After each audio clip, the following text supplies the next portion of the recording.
गुरु असतं ना भैया शेवटी. नमस्कार, माझं नाव मनाली नितीन जाधव. मी आर्किटेक्ट आहे. चंडक कॉलेजमधून मी आर्किटेक्चर पासआउट झालेली आहे आत्ता. आणि मी गेल्या 10 वर्षांपासून इको फ्रेंडली गणपती बनवण्याचे शिबिरं घेते. शाळांमध्ये किंवा मंडळांमध्ये, कॉलेजेसमध्ये वर्कशॉप्स घेत असते मी. त्यानिमित्ताने आपलं पर्यावरणपूरक बाप्पा बनवण्याचं प्रशिक्षण देते आणि घरोघरी हे प्रबोधन व्हावं हीच माझी इच्छा असते. आणि यावर्षीचं डेकोरेशन मी केलेलं आहे तेही पर्यावरणपूरकच आहे आणि बाप्पासुद्धा मी हाताने बनवला आहे. शाडू माती जी आपण बॉम्बे क्ले म्हणतो त्या मातीपासून मी पर्यावरणपूरक गणेश मूर्ती बनवली आहे. आणि डेकोरेशनमध्ये यावर्षीची थीम आहे तर मुंबईला आमचे मराठा बांधव गेलेले आहेत. मराठा आरक्षणासाठी आंदोलन सुरू आहे. मनोजदादा जरांगे पाटील हे आंदोलन करत आहेत.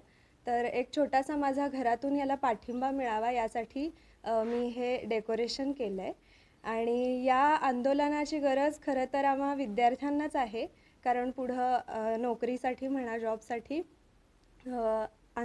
या आरक्षणाची आम्हाला गरज आहे. आणि आत्ता जे मिळाले ते 10% आरक्षणावरती माझं ॲडमिशन झालं, पण OBCमधून आरक्षण मिळावं ही आमची प्रमुख मागणी आहे. आणि दुसरी मागणी आहे की कुणबी मराठा एकच असावेत, ह्याची मान्यता मिळावी ही दुसरी मागणी आहे. कारण जेव्हा माझं ॲडमिशन झालं तेव्हा 10% आरक्षण होतं त्यामध्ये, आणि 16% आरक्षण जे आहे ते OBCंना आहे. तर त्याचा फायदा जास्तच आहे OBCमधून आरक्षण मिळाल्यावर. आणि यावर्षी जो आम्ही बाप्पा बनवला इको फ्रेंडली, तर मुंबईवरनं हे आरक्षण मिळूनच तो घरी यावा अशी अपेक्षा आहे. नितीन जाधव. आम्ही एक शिल्पकार कुटुंब आहोत, कलाकार कुटुंब आहोत सोलापुरात राहणारं. तर गेली 15 वर्ष आम्ही ही चळवळ उभी केली आहे की पर्यावरणपूरक गणपती घराघरात जावा. आणि त्यासाठी माझ्या मुलीने 10 वर्ष प्रयत्न केले. आज पण आम्ही घरी आत्ता पर्यावरणपूरक गणपती तिच्या हाताने तिने बनवला आहे आणि डेकोरेशनसुद्धा पर्यावरणपूरकच केलं आहे. आणि याचबरोबर एक जोड मला द्यावीशी वाटते की डेकोरेशनमध्ये जे आम्ही विषय मांडला आहे तो आजचा विषय आहे, माझा विषय आहे, माझ्या समाजाचा विषय आहे. मराठा आरक्षण हे आम्हाला मिळालंच पाहिजे.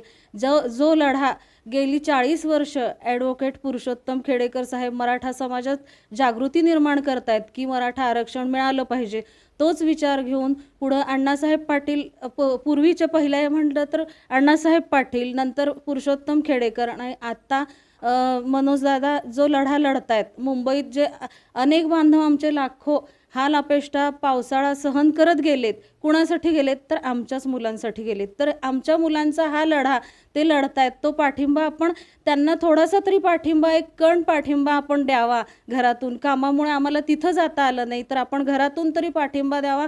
आणि लाखो माझे असे बांधव आहेत, माझ्या मुली आहेत ज्यांच्यासाठी आरक्षण हे खूप गरजेचं आहे. आज आरक्षण मिळालं तर पुढच्या आमच्या 10 पिढ्याचं संकट दूर होणार आहे. कुणबी मराठा जो शेतकरी होता तो कुठंतरी वरच्या वर्गात येईल, कुठंतरी त्याची उपासमार कमी होईल, कुठंतरी त्याच्या आत्महत्या कमी होतील. हा सगळा विचार घेऊन मनोजदादा गेलेत फडणवीस साहेबांकडं. तर साहेबांनी आरक्षणाचा हा आमचा मुद्दा मान्य करावा. आणि गणपती चरणी आणि साहेबांचरणी मी हीच प्रार्थना करते की आरक्षणाचा हा आमचा लढा, संघर्ष योद्धा मनोजदादांचा लढा, सगळ्या समाजाचा लढा हा मान्य व्हावा आणि आरक्षण लवकरात लवकर आम्हाला मिळावं.